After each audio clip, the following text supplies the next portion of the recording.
gentlemen, good afternoon to all distinguished guests, media partners, dealers, and VIP customers. I'm Vice President of Seiko Global Division at Seiko, Yuki Tsuganuma. Tsudanuma Fulton. It's a pleasure to welcome you as we present a meaningful creation that builds our commitment to make a positive impact. Thanks for being here today. We are excited to launch our third Indonesia limited edition model, inspired by Sumatera Tiger. This model is not only a tribute to this beautiful animal, but also a step towards supporting conservation efforts.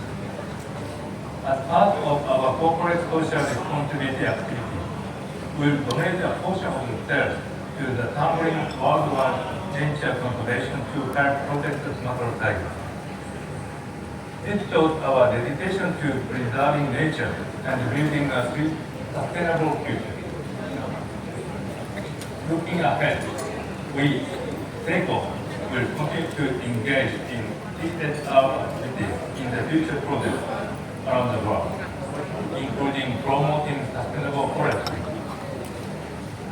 and marine resources. Thank you again for your support, and enjoy the rest of the event. Thank you. Thank you. Kita berikan tepuk tangan terima kasih banyak kepada Mr. Yukiaki selaku perwakilan dari Seiko Watches Corporation representatif atas sambutan hangatnya ya. Kita bisa lihat bahwa sebagai brand global Seiko tetap memiliki misi khusus untuk memperkenalkan keanekaragaman budaya di setiap negara dimanapun Seiko berada. Oke, rekan-rekan media dan juga Bapak dan Ibu tamu undangan, kita akan masuk untuk sesi panel discussion ya. Di sesi ini kita akan sama-sama dengarkan paparan lebih detail lagi nih dari Seiko dan juga dari TWNC selaku ini adalah komunitas yang memang diajak bekerja sama dan juga berkolaborasi begitu yang akhirnya menghasilkan ini Seiko Indonesia Limited Edition edisi yang ketiga Harimau Sumatera. Nah, ini sekali lagi selamat ya Mas Kevin ya untuk diluncurkannya Seiko Indonesia edisi terbatas yang ketiga. Kita berikan tepuk tangan sekali lagi, selamat. Sebagai salah satu pionir dalam industri jam tangan yang sudah hadir 100 tahun di seluruh dunia dan lebih dari 5 dekade berarti 50 tahun ya di Indonesia. Seiko Indonesia Exclusive Third Edition terinspirasi dari keindahan harimau Sumatera. Melalui edisi kali ini, Seiko juga bekerja sama dengan Tumbling Wildlife Nature Conservation atau TWNC, sebuah organisasi nirlaba yang memfokuskan misi mereka pada pelestarian populasi harimau Sumatera serta kekayaan hayati lainnya di habitat alaminya. Dan kerjasama ini merupakan bagian dari komitmen Seiko untuk turut ambil bagian dalam inisiatif melestarikan kekayaan alam Indonesia serta menunjukkan dukungan perusahaan terhadap salah satu spesies kebanggaan bangsa. Untuk itu, disilakan Mas Kevin bisa memberikan penjelasannya. Silakan Mas.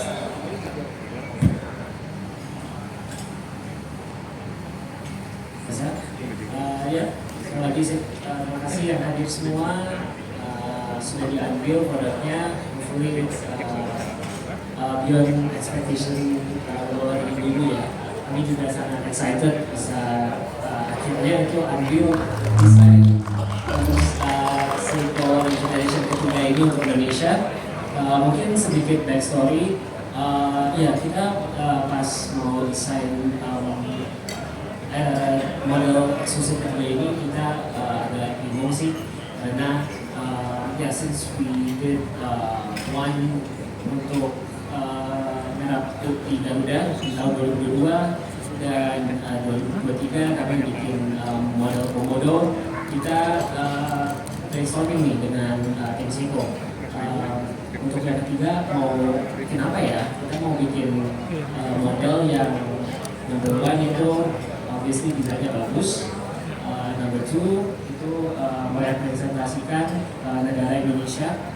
Dan number three of course karena kesuksesan dari model kedua tahun lalu, kami mau follow up dengan inisiatif yang CSR yang lebih besar lagi.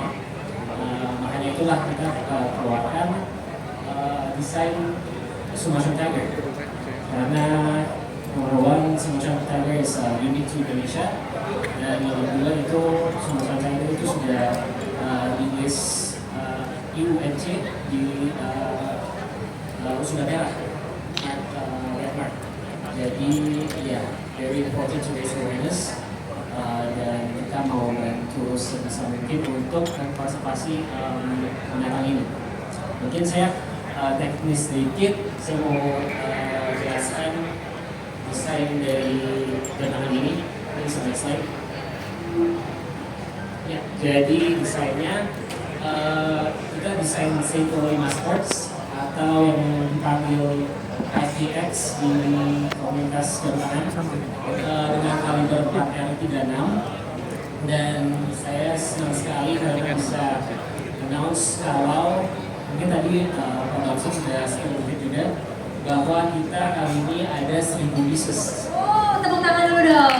Namanya waktu pas yang edisi pertama, edisi kedua itu sekejap mata langsung sold out begitu ya Mas Kevin ya? 500 pieces, Yes. jadi kita mau menantang juga nih, menantang diri sendiri kali 2. So hopefully next year 2000 lagi. Kita lihat nanti ya. Anyways, ya untuk dialnya itu inspired by Sumatera Tiger.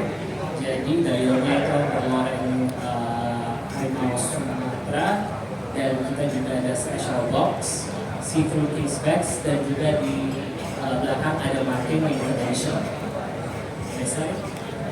Ini adalah special dialnya, jadi di beberapa angle itu warnanya bisa kelihatan berbeda warna. Mungkin nanti kalau ibu mau lihat aslinya, kita ada booth di website, bisa dilihat langsung aslinya, dialnya bisa dimainin dengan cahaya.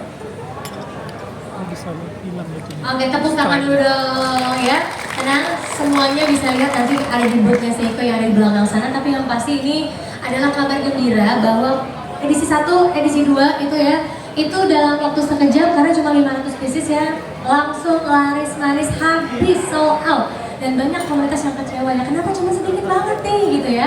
Akhirnya di edisi ketiga ini Pak Kevin bersama dengan timnya menantang gitu, bisa nggak nih ya langsung habis 1000 pieces ini di waktu yang bersamaan dengan seperti yang edisi pertama dan juga edisi 2. Tapi yang pasti untuk juga lebih bisa memberikan kesempatan kepada yang kemarin-kemarin belum punya, ini waktunya untuk bisa punya edisi yang ketiga ini ya Mas Kevin ya. Terima kasih banyak. Nah selanjutnya ini menarik sekali paparan dari Pak Kevin sebagai perwakilan dari Seiko. Sekarang kita mau tahu lebih lanjut nih, siapa sih organisasi yang diajak berkolaborasi sehingga akhirnya mendapatkanlah nih inspirasi untuk Seiko Indonesia Limited Edition yang ketiga. Kita akan langsung berkenalan dengan Mas Guntur ya, dari Tumbling Wildlife Nature Conservation. Namun sebelumnya kita mau saksikan dulu video, ada videonya, silakan kita saksikan video berikut ini.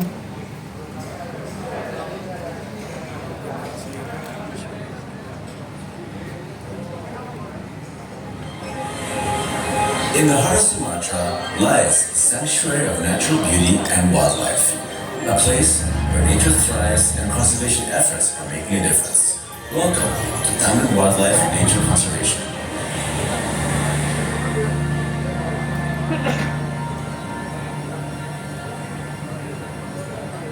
Hi, I'm Hamish Dowd, and I'm fortunate enough to be here at Tumbling Wildlife Nature Conservation, in collaboration with Seiko Indonesia, to raise awareness on the importance of preserving our planet.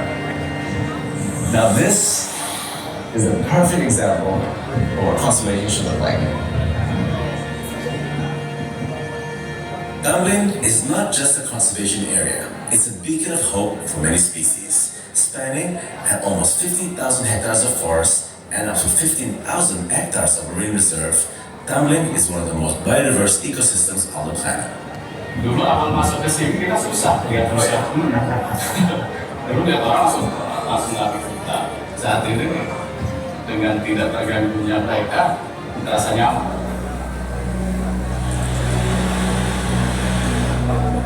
The community engagement here has been incredible, and conservation efforts made by the people here have been truly inspiring.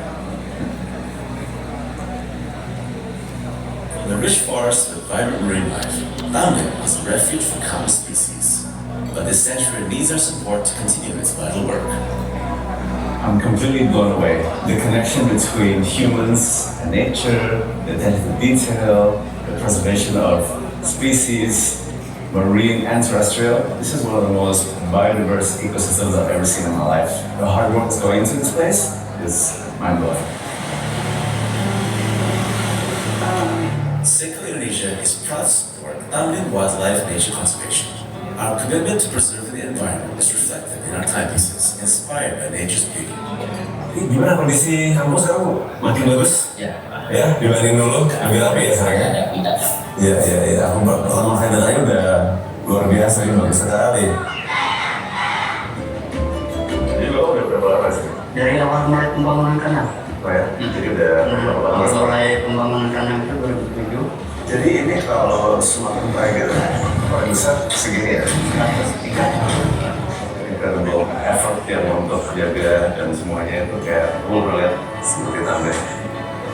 We're inviting you to come and join us by supporting Tamrin Wildlife Nature Conservation, because together we can make that difference. Every contribution helps and goes such a long way to preserving one of the most incredible places on earth for generations to come. Visit our website to learn more about how you can support Tamrin Wildlife Nature Conservation and make a difference. Let's protect our planet one step at a time.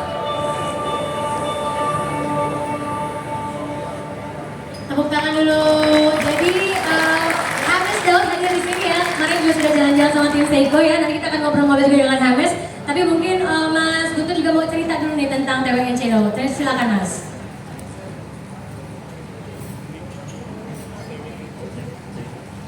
Baik, selamat sore untuk Bapak Ibu dan semua. Rekan saya Guntur, wakil dari TWNC, sebelumnya izin dan di sini saya akan sharing terkait tentang upaya-upaya kita untuk melakukan konservasi secara umum di TWNC. Oke, TWNC sendiri berada di kaki Pulau Sumatera, tepatnya di Taman Nasional Bukit Barisan Selatan. Jadi kami bekerja sama dengan Taman Balai Besar dan BKSDA Bengkulu membawa kawasan hutan seluas 48.143 hektar dan cagar alam laut seluas 14.089 hektar.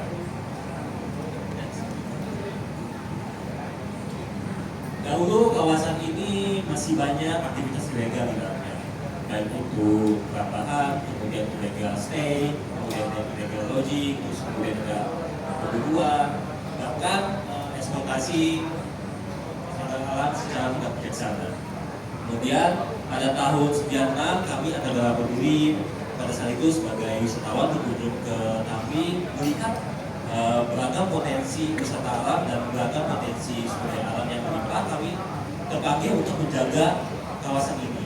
Kemudian pada tahun 2001 kami secara resmi dipercaya untuk mengelola kawasan TWNC untuk melakukan kegiatan konservasi. Nah, ini beberapa gambaran area-area kritis di area Tamrin pada tahun 94.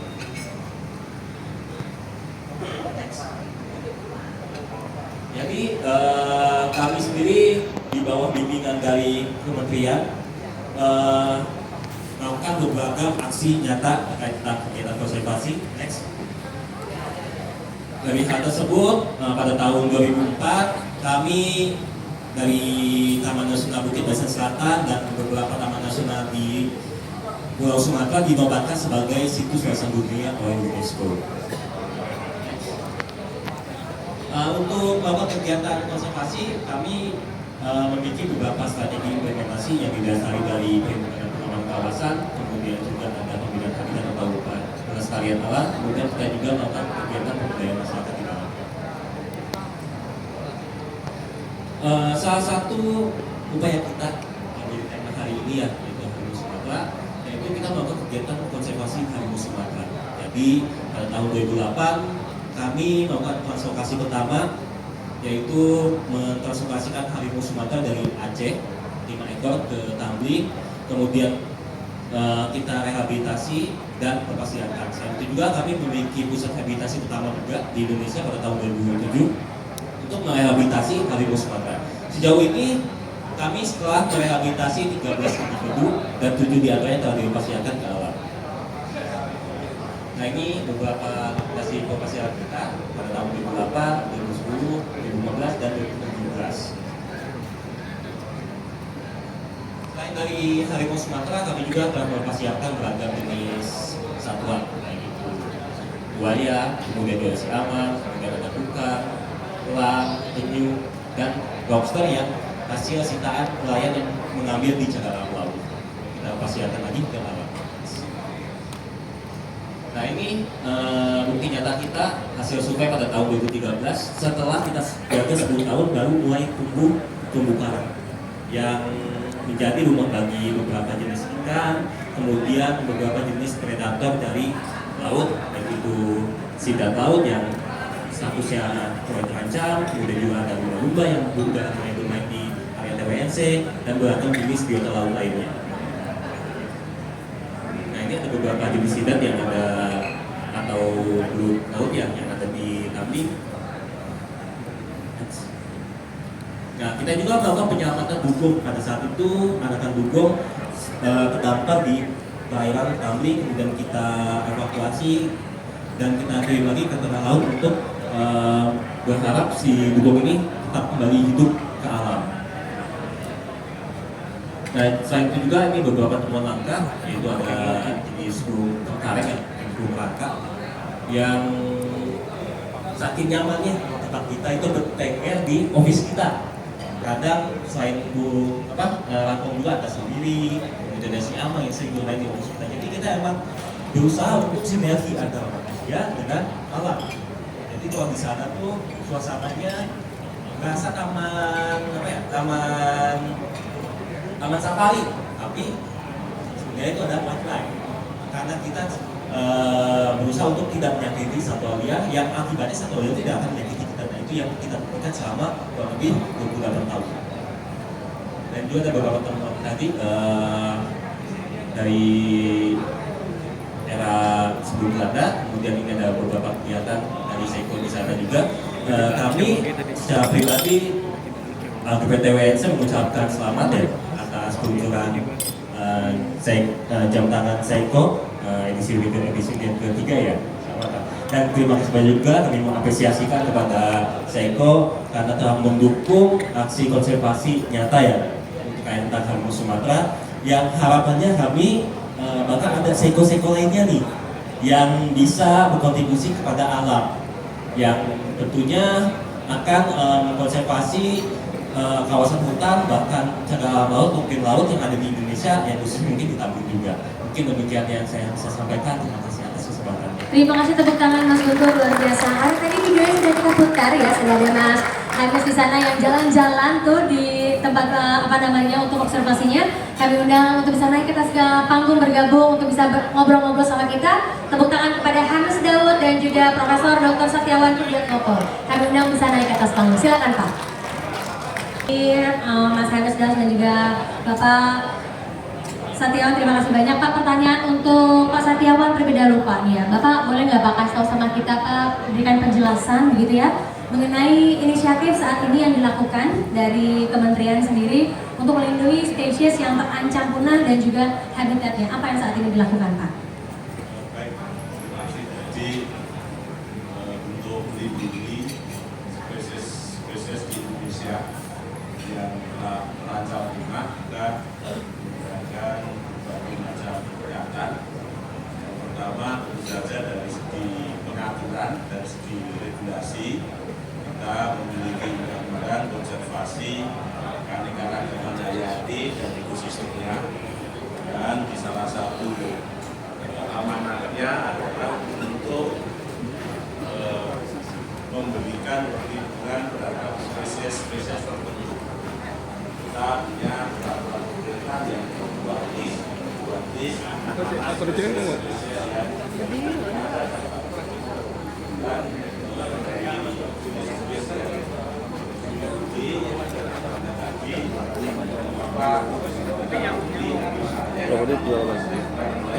kayaknya udah mulai dibeli, dia bisa beli.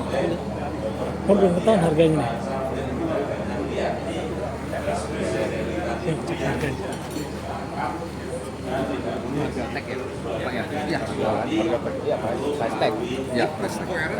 Di sini juga daerah sel price tag. Kayak video kayak ini production itu karena ada beberapa lokasi yang memang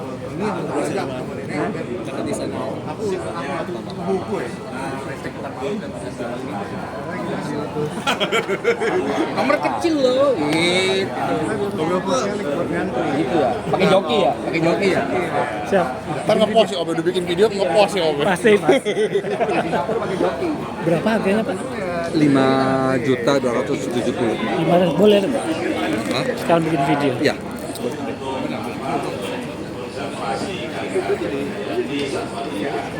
Dia ada serial number ya katanya. Dia semua ada seri number. Di mana? Jadi dia seri numbernya adanya di yang ini, ya yang kecil ini. Kelihatan nggak? Oh, di pinggirnya ini ya? Ya yang ini. Jadi 0748 per 1000 biasa kayak gitu. Seri number. Terima kasih, Pak. Di bawah 10 dikit, di bawah apa? Itu gue sini formalitas satu. Iya. Lu lihat sana. 525. Misalnya kita bisa menggerakkan masyarakat sadar konservasi, masyarakat pro pelestarian satwa liar, dan juga tentu dengan fundraising yang sukarela melakukan gerakan bersama untuk membiayai konservasi di lokasi tertentu. Dan ini ada kerjasama yang diatur misalnya dengan para investor atau pembinaan misalnya, lalu ada BUMN, ada BUMD, ada perusahaan-perusahaan yang memiliki concern untuk Keanekaragaman Hayati itu kita galang dukungannya agar langkah kita di dalam melakukan konservasi itu menjadi lebih cepat, lebih sigap, dan juga lebih efektif. Oke, Pak Satiawan, masih untuk Pak Satiawan nih Pak. Tadi kan Pak Satiawan bilang bahwa konservasi itu biayanya mahal banget, makanya nggak bisa dilakukan sendiri sama pemerintah. Nah, saat ini ada nggak nih undang-undang yang memang sedang dipersiapkan gitu ya, agar ada bisa kemitraan dengan publik ataupun swasta supaya bisa membantu proses konservasi yang sedang dilakukan saat ini oleh pemerintah. Listnya banyak, pasti kan ada yang diprioritaskan begitu Pak Satiawan, silakan. Ya, terima kasih. Jadi beberapa waktu yang lalu atas inisiatif DPR ada revisi Undang-Undang 5 tahun 1990, lalu sekarang direvisi menjadi Undang-Undang 32 tahun 2024. Nah, salah satu alasan mengapa harus ada revisi, karena di Undang-Undang terdahulu tidak terdapat pengaturan tentang pendanaan. Nah, di Undang-Undang revisi ini ada satu bab tersendiri yang mengatur bagaimana pendanaan untuk konservasi itu bisa dilakukan dengan berbagai cara, misalnya dengan filantropi, dengan kerjasama investor, ada Windows Biodiversity yang ada di BPDLH, dan juga ada misalnya breeding loan, ya, pertukaran satwa liar antara satu negara dengan negara lain yang harus ada imbal baliknya terhadap pelestarian hewan-hewan yang ada di alam dan sebagainya. Sekarang sudah mulai digalakkan karena sudah memiliki payung hukum regulasi yang mengatur bagaimana dana dikumpulkan, bagaimana dana digunakan, dan untuk apa dana itu. Tepuk tangan dulu Bapak Ibu sekalian. Memang sekarang lebih mudah gitu ya, ada banyak akses yang bisa membantu adanya konservasi yang dilakukan.